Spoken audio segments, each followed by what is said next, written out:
নমস্কাৰ বন্ধু বান্ধৱীসকল, আহি গলো নতুন এটা ভিডিঅ'লৈ আপোনালোকৰ মাজলৈ। বন্ধু বান্ধৱীসকল, এছামে জুবিন গাৰ্গৰ ন্যায় বিচাৰিছে আৰু এছামে জুবিন গাৰ্গৰ ন্যায় বিচৰা নাই। আৰু যোনসকলে ন্যায় বিচৰা নাই সেইসকল হ'ল কোন জানেনে? বেপাৰী, যি নেকি জুবিন গাৰ্গৰ নাম লৈ তেওঁলোকে ব্যৱসায় বাণিজ্য কৰিব পাৰে। ইতিমধ্যে তেওঁলোকে সেইবিলাক পাৰে কৰিছে। আৰু জুবিন গাৰ্গ জীয়াই থাকোঁতে তেওঁলোকৰ ষ্টুডিঅ' টানি পেলাই ইছ ৰাম কি সাক্ষাৎকাৰ। আৰু এতিয়া যেতিয়াই জুবিন নাইকিয়া হৈ গ'ল ভাবিছে কি যদি জুবিন গাৰ্গে ন্যায় পাই যায় আমাৰ সান্দহ খোৱা বালিত তল যাব। গতিকে জুবিন গাৰ্গে ন্যায় পাব নালাগে। আৰু কোনোবাই যদি ন্যায় হকে যুঁজি আছে তেওঁলোকৰ কেনেকৈ ধৰি পেলাই মানে ওপৰলৈ উঠি গৈ আছে নহয় ন্যায় হকে যুঁজিবলৈ, এছামে আকৌ কি কৰিছে তলৰ পৰা মানে টানিছে, নাযাবি। ঠিক তেনেকুৱাই এজন সাংবাদিকৰ কথা মই কওঁ। আপোনালোকে দেখিছিলে মই তেতিয়া কৈ আছিলোঁ অতনু ভূঞাই একদম জুবিন গাৰ্গৰ সেই মানে কি বুলি কয় চৰিত্ৰ হনন কৰি এতিয়া কিবা চিনেমা এখন হেৰি কৰি আছে। এই কিবা গাহৰি খোৱা, এই কিবা খোৱা, এইবিলাক কৰি তেওঁ ইতিমধ্যে চিনেমা এখন কিবা কৰি আছে। সেইটো এটা ব্যৱসায়। তেওঁ খুব একদম সেইকেইদিন কি কৰিলে পিন কৰি একদম জুবিন গাৰ্গৰ চৰিত্ৰ হননত লাগি গ'ল নহয় জানো। কিন্তু এতিয়া আকৌ এইজন আকৌ দুলু আহমেদৰ পিছত লাগিছে। থাম্বনেইলত যে লগাই দিছোঁ আপোনালোকে দেখিছে নহয়। এইজনৰ ভিডিঅ' মই সিদিনাখনো দিছিলোঁ, যিজন নেকি একদম এটা মহা ধুৰন্ধৰ হয়। এই ধুৰন্ধৰে সিদিনাখন আহ ফালি দুলু আহমেদৰ কথা যি ধৰণে প্ৰকাশ কৰিছিলে, দুলু আহমেদৰ চকুত সেইটো পৰিছিলে, সেই পোষ্টটো পৰিছিলে। তেওঁ কি কৰিছে সেইটো প্ৰিণ্ট কৰি থৈছিলে। আৰু যেতিয়াই দুলু আহমেদে উভতি ধৰিলে তেওঁ কাৰো কিন্তু নাম প্ৰকাশ কৰা নাছিলে দেই। দুলু আহমেদে কাৰো নাম প্ৰকাশ নকৰাকৈ তেওঁ সেইটো তাত শ্বেয়াৰ কৰি থৈছিলে। আৰু শ্বেয়াৰ কৰাৰ পিছতে তেওঁ চকু পৰি গ'ল। মানে কিবা কয় নহয় চোৰেহে চোৰৰ ঠেং দেখে, ঠিক তেনেকৈ এই অনুপম চক্ৰৱৰ্তী এইটোৰ চকুত পৰি গ'ল। পৰি যোৱাৰ লগে তেওঁ এতিয়া আকৌ কি কৰিছে উল্টা বাগি মাৰিছে। কিন্তু এটা কথা ক'ব লাগিব, দুলু আহমেদে কেতিয়াও কোৱা নাছিলে যে ছিংগাপুৰৰ ঘটনাটো মই সমাপ্ত কৰিছোঁ বুলি তেওঁ কোৱা নাছিলে।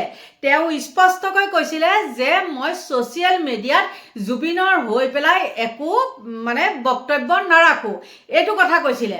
আৰু তেওঁ কিয় ক'বলৈ পালে সেই কথাটো, কাৰণ এটা লাইভ দেখিছিলে, সংবাদমেল এখন দেখিছিলে। আৰু সেই সংবাদমেলখন ফৌ আলুগুটি একো নাইকিয়া। যিখন সংবাদমেলত থাকিব লাগিছিলে ন্যায় হকে কথা, আৰু সেই সংবাদমেলখনত আছে আলুগুটি মানে কিবা আলুগুটি কচুগুটি পুৰা পিটিকা। গতিকে যিজনে নেকি ক'লে, আকৌ এটা ক'ম বাৰু, মই নোকোৱাকৈ নাথাকোঁ, সেইখিনিও ক'ব লাগিব বাৰু, সেই চেপ্টাৰটো বেলেগকৈও ক'ম। কিন্তু এইটো কথা ক'ব লাগিব, যেতিয়াই দুলু আহমেদে কথাখিনি কৈ দিয়াৰ লগে তেওঁ আপোনালোকক আগত প্ৰথমতে দেখাই লওঁ দুলু আহমেদে কি ক'লে। স্পষ্ট কৰিছোৱে এইটো মই কৈছোঁ যে মই জুবিন গাৰ্গৰ নামটো আৰু মই ফেচবুকত মই নিদিওঁ, কিন্তু মই ন্যায় যুদ্ধ তাতকৈ দুগুণে কৰি যাম বুলি কৈছোঁ। অহা পৰহিলৈ আমি PIL ফাইল কৰিম। 11গৰাকী কিয় চাৰ্জশ্বিটত নাম নাহিব, তদন্তত নাম নাহিব, এইটো মই নিজে কৈছিলোঁ। আৰু মোৰ কালিৰো পোষ্ট চাব, পৰহিৰ পোষ্ট চাব, প্ৰশ্নই নাহে। এইটো সুধিব লগা কথাই নহয়। ইমান 3বাৰকৈ ছিংগাপুৰ গৈছোঁ, গোচৰ দিছোঁ। অহা 14 তাৰিখে হিয়াৰিং আছে, তাতে একাংশ এতিয়া দুষ্ট চক্ৰই বিচাৰি আছে যে দুলু আহমেদে যুদ্ধৰ পৰা আঁতৰি যাওক। সেইটো প্ৰশ্নই আহিব নোৱাৰে। সেইটো ভুল বাতৰি এটা ওলাইছে, সকলোৱে ওলোৱা নাই। আজি জুবিন গাৰ্গৰ হত্যা হোৱা 4 মাহ হ'ল। সেই কথাটো এতিয়া কিয় আহিছে? মইতো 4 মাহৰ পৰা যুঁজি আছোঁ। মইতো কোনো পৰিয়ালৰ সহায় বিচৰা নাই, বিচাৰিছোঁ নেকি? অহা 14 তাৰিখে ছিংগাপুৰত হিয়াৰিং আছে, আদালতত আছে। মই যদি মিছা ক'লো ইমান টাইম চৰকাৰৰ মোক SIT এৰিলে হয় নেকি? মই কৰা গোচৰ আৰু যিটো ছিংগাপুৰ পুলিচে প্ৰথমৰ পৰাই কৰি আছিলে, অহা 14 তাৰিখে যেনেকুৱা আমাৰ অসমৰ আদালতত আৰম্ভ হৈছে, ছিংগাপুৰৰ আদালততো অহা 14 তাৰিখে প্ৰথম শুনানি হ'ব। আৰু মই কোনো পৰিয়ালৰ সহায় বিচৰা নাই। আৰু কোনোবাই কৈছে মই পৰিয়ালক আক্ৰমণ কৰিছোঁ। মই কি আক্ৰমণ কৰিব লগা আছে? মই উপদেশ দিছিলোঁ যে যদি ছিংগাপুৰৰ গোচৰটোত আপোনালোকে সোমাব বিচাৰে পৰিয়ালৰ লোক, নোযোৱাকৈ ইয়াৰ পৰা সোমাব পাৰে। তেখেতসকলে শুনা নাই, ভাল কথা। চৰকাৰক প্ৰশংসা কৰিছে, ৰাইজে বেয়া পাইছে। যিখন চৰকাৰৰ বিৰুদ্ধে আমি ন্যায় বিচাৰি আছোঁ সেই চৰকাৰখনক যদি পৰিয়ালৰ লোকে প্ৰশংসা কৰে, ৰাইজে বেয়া পাইছে। আৰু মই ৰাইজৰ বেয়া পোৱা কথাখিনি মই মুখেৰে কৈছোঁ, তাততো একো ভুল কৰা নাই। আকৌ কওঁ, এই যুদ্ধ শেষ মুহূৰ্তলৈ চলিব। ছিংগাপুৰত জাহাজত থকা 5গৰাকী যেনেকৈ জেলত আছে, সেই 11গৰাকী এটা নহয় এটা দিন অসমত আহিবই লাগিব, গ্ৰেপ্তাৰ হ'বই লাগিব। এইটো মোৰ দাবী নহয়, অসমৰ ৰাইজৰ দাবী। এইবিলাক চাওক, অসমৰ গোচৰ কি চলি আছে, কোন অধিবক্তা আছে, মোৰ কোনো ইচ্ছাই নাই এইবিলাকত জানিবৰ কাৰণে। মই খালি এটাই জানো, মই গোচৰ কৰিছোঁ তদন্তৰ বাবে। আৰু সেই গোচৰৰ তদন্ত চলি আছে। গতিকে ইয়াতে চৰকাৰী মইতো ইয়াত গোচৰ দিয়া নাই, মই আয়োগত দিছোঁ। ন্যায়াধীশৰ যিটো আয়োগ আছে তাত মই শপতনামা যোগে জনাইছোঁ একেটাই কথা, 11টা শাস্তি পাব লাগিব, যিখন চৰকাৰে গঠন কৰি দিছে। চৰকাৰে এতিয়া জুবিন গাৰ্গৰ হত্যাটো নিৰ্বাচনী ইছ্যু কৰিব ওলাইছে, নিৰ্বাচনী ইছ্যু কৰি তেখেতসকলে জয়লাভ কৰিব ওলাইছে। এইটো হৈ গ'ল চৰকাৰ, যাৰ বাবে এখন জাহাজত 16 গৰাকী আছিলে, ভাগ ভাগ কৰি 5 গৰাকীক দোষী কৰিছে, 11 গৰাকীক নিৰ্দোষী কৰিছে। কোন দোষী নিৰ্দোষীটো আদালতে কৰিব, মুখ্যমন্ত্ৰী কৰিব নোৱাৰে, বিজেপি চৰকাৰে কৰিব নোৱাৰে। যাৰ বিৰুদ্ধে মই যিটো ভাবিছোঁ মোৰ কণ্ঠ নহয়, কিন্তু অসমৰ ৰাইজে ভাবি থকাটোহে মই গোচৰ কৰিছোঁ। মইতো উচ্চ ন্যায়ালয়তো গোচৰ কৰিছিলোঁ শ্যামকানু মহন্তৰ বিৰুদ্ধে। কোনে কি কৰি আছে মই ক'লো ন, মোৰ ইচ্ছাই নাই। মই কি কৰিছোঁ আপোনালোকে দেখি আছে, মই সদায় মোৰ ছ'চিয়েল মিডিয়াত আপলোড দি আছোঁ। কোনোবাই ভুল ব্যাখ্যা কৰিছে, দুলু আহমেদ বোলে আঁতৰি গ'ল, আঁতৰাৰ প্ৰশ্নই নাই, বহুত আছে। মই ক'লো ন 14 তাৰিখৰ পিছত মই কিছুমানৰ নামো ক'ম, জুবিনৰ হত্যাক লৈ কোনে ব্যৱসায় কৰিছে, মানে হত্যাৰ পিছত কোনে ব্যৱসায় কৰিছে, কোনে টকা ইনকাম কৰিছে, কোনে চৰকাৰৰ গোলামী কৰিছে, কোনে বিজেপিৰ গোলামী কৰিছে, 14 তাৰিখৰ পিছত ক'ম। মই কেৱল 14 লৈ ৰখি স্পষ্ট কৰিছোৱে। এইটো মই কৈছোঁ যে মই জুবিন গাৰ্গৰ নামটো আৰু মই ফেচবুকত মই নিদিওঁ, কিন্তু মই ন্যায় যুদ্ধ তাতকৈ দুগুণে কৰি যাম বুলি কৈছোঁ। অহা পৰহিলৈ আমি PIL ফাইল কৰিম, 11 গৰাকী কিয় চাৰ্জশ্বিটত নাম নাহিব, তদন্তত নাম নাহিব, এইটো মই নিজে কৈছিলোঁ। আৰু মোৰ কালিৰো পোষ্ট চাব, পৰহিৰ পোষ্ট চাব, প্ৰশ্নই নাহে। এইটো সুধিব লগা কথাই নহয়। ইমান 3বাৰকৈ ছিংগাপুৰ গৈছোঁ, গোচৰ দিছোঁ, অহা 14 তাৰিখে হিয়াৰিং আছে, তাতে একাংশ এতিয়া দুষ্ট চক্ৰই বিচাৰি আছে যে দুলু আহমেদে এই যুদ্ধৰ পৰা আঁতৰি যাওক। সেইটো প্ৰশ্নই আহিব নোৱাৰে, সেইটো ভুল বাতৰি এটা ওলাইছে, সকলোৱে ওলোৱা। আপোনালোকে দুলু আহমেদৰ সেইখিনি বক্তব্য শুনিলে নহয় জানো?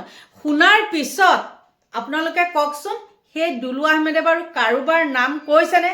কাৰোতো নাম কোৱা নাই, মাত্ৰ তেওঁ কৈছে যে 14 তাৰিখৰ পিছত বহুত বেপাৰীৰ কি কৰিব, মুখা খুলিব।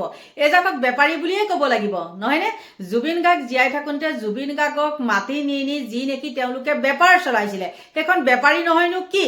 আৰু এতিয়া মৰি যোৱাৰ পিছতো আকৌ এচামে বেপাৰ কৰিবলৈ এৰাই নাই। আৰু ঠিক তেনেকৈ যেতিয়া নেকি দুলু আহমেদে এইখিনি বক্তব্য দিয়া দেখিলে, আচলতে তেওঁ যেতিয়া এই চক্ৰৱৰ্তী বোলাটো যেতিয়া নেকি তেওঁ দুলু আহমেদৰ কথা কৈছিলে, দুলু আহমেদে কিছুমান বক্তব্য দাঙি ধৰোঁতে বা লাইভ আহোঁতে বা যিয়ে নহওক ফেচবুকত এটা পোষ্ট দিওঁতে তেওঁ গাত লাগি গ'ল, একদম পুৰা গাত লাগি গ'ল। গাত লাগি পেলাই ফালি ফালি দেখাইছিলে, সেইটো আপোনালোকক মই সকলোখিনি দেখাইছিলোঁ। কিন্তু তাৰ পিছতে দুলু আহমেদৰ সেই পোষ্টটোৰ পিছতে তেওঁ আকৌ এটা দিলে নহয়, কেনেকুৱা দুমুখীয়া এইটো চাব আপোনালোকে। সেই দুমুখীয়াটোৱে মানে যে লাজ পাইছে, লাজ পাই পেলাই তেওঁ কি কৰিছে, এটা মানে হেৰি কৰি থৈ দিছে, এটা পোষ্ট কৰিছে কৰিছে, এনেকুৱা ধৰণৰ কথাখিনি কৈছে। মই আপোনালোকক কৈ দিওঁ শুনক, ফোনটো হেৰি হৈ যায় নহয়, বৰ উল্টা পুল্টা কথা কিছুমান কৈ থাকে।